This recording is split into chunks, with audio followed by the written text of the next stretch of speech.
everybody, Dan Bailey here. There's something pretty cool that happened I want to share with you.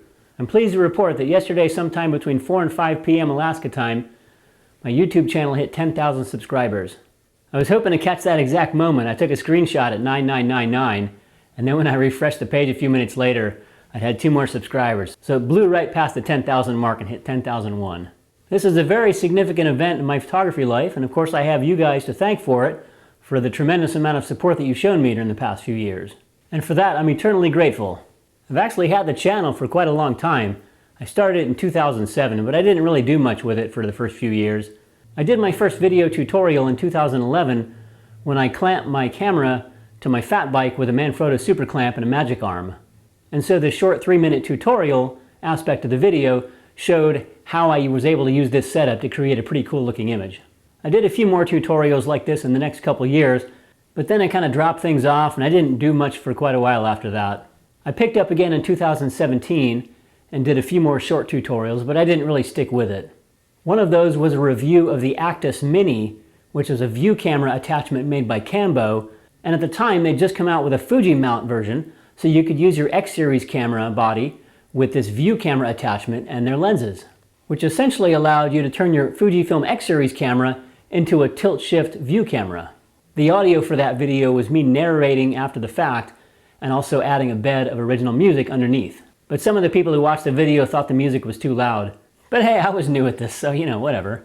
After that, I just used canned Apple royalty-free music, but for everything that's been recorded in the past year, I've used original music in the intros and endings. So I hope you enjoy those little music clips. In the summer of 2019, I went down to Seattle for the weekend. I stayed with my friend Victor, who at the time was the Seattle rep for Fujifilm. And Victor and I are really good friends. We both like mountain biking, we're both guitar players. In fact, he used to be a rep for Gibson guitars, so he had a couple of really nice Gibson Hummingbird acoustics at his house, plus his original Les Paul electric guitar from the 70s, which he used to play when he was a teenager in his rock band. So yeah, we played a lot of guitar that weekend, but we also watched a lot of YouTube videos. Mostly guitar videos and music production style videos, so really geeking out on the audio and music stuff. But it was really interesting to pay attention to these video channels these guys were doing and seeing their approach. One in particular was a channel that's run by a guy named Tyler, and his channel is called Music is Win. And his is primarily focused on guitar and guitar playing. The other one is Rick Beato's channel, which features a lot of music production tips, and he also has a series called What Makes This Song Great, where he analyzes classic rock songs that we all know and love. And both of these guys have well over 1 million followers. But the thing that really struck me was their approach. They have a high level of expertise and authority in the subjects they talk about, but they're also very personable and genuine, and sometimes even funny in their approaches. In other words, they're just real guys sharing their passions and their personalities on the camera. So after Victor and I watched all these YouTube videos over the course of the weekend, it suddenly occurred to me, why don't I do this? After all, I'd spent the past couple years doing a lot of presentations and workshops around the country, plus I'd written over 1,000 articles and blog posts, 6 or 7 ebooks, 2 print books. I even appeared on network TV a couple times in the past couple years. One time here in Anchorage when I released my first book, They Had Me on the Morning Show, and then again a couple years later in Columbus, Ohio when I did an event for Midwest Photo there. So with my 30 plus years of experience as a photographer, instructor, writer, author, I've got tons of experience teaching, and I have a huge amount of knowledge in my brain about photography and cameras, and especially the Fuji system, some of it even useful, and I genuinely enjoy teaching. In addition, I had already filmed a number of lessons for my photography on the Brain course, so I had experience shooting video, plus I had all the equipment needed. I had Fuji cameras that could shoot video, I had a little HDMI monitor so I could see myself, I've got lights, I've got a green screen. I was ready to go. So when I left Seattle at the end of the weekend, I felt inspired to try adding a new component to my teaching. And I got right to work, and I filmed my first video of this new style that I was going to do. And that was the one titled My Favorite Fujifilm Simulations and Why You Should Be Using Them Too. And a funny thing happened. A lot of people watched it. I think I had 1,000 views over the first couple days, and at that time I only had like 200 subscribers. And a few days later I made another video called How I Hold My Camera. And then I made another, and I kept going. And then 6 months later, the pandemic hit. And of course people around the world were on lockdown with nothing to do and nowhere to go.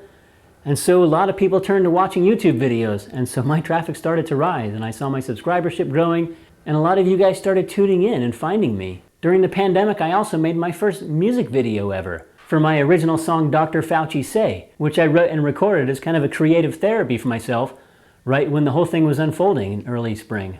And now 2 years later, I have about 85 videos on the channel. And so again, I just wanted to express my extreme gratitude for the tremendous amount of support that I've gotten from you guys, for watching my videos, subscribing, sharing them to other viewers, and commenting as well. And that's a huge part of it. I really enjoy interacting with you guys this way, hearing your insights and experiences and answering your questions, especially for people who comment on numerous videos. And that's awesome because I remember who you are and I get to know you guys better. I recognize the little avatars. And not only do I enjoy this kind of interaction with the comments and the feedback that you guys give me, more comments means higher rankings. And that means that every time you guys leave comments, you're making it that much easier for other photographers and other Fuji shooters to find me and find my channel. So having hit this milestone of 10,000 subscribers, I feel like I'm really hitting a stride. I feel like I know what I'm doing now. So there will definitely be more videos coming. But I would like to ask you guys, what do you want to see on the channel? What kind of videos, what kind of tutorials do you want me to do? What kinds of lessons and videos do you feel would help you best during your photography journey? I want to make this a channel that works for you, so please let me know what you want to see in the future. In the meantime, you can find me on social media at Dan Bailey Photo. You can visit my blog and website, and you can support me on Patreon as well. And of course, if you're not a subscriber yet, please do so and then ring the bell so you'll be notified every time I post a future video. So again, my heartfelt thanks to all of you for supporting me on the YouTube channel here. Stay tuned for many more lessons in the future. Have fun with your cameras out there, and I'll see you next time.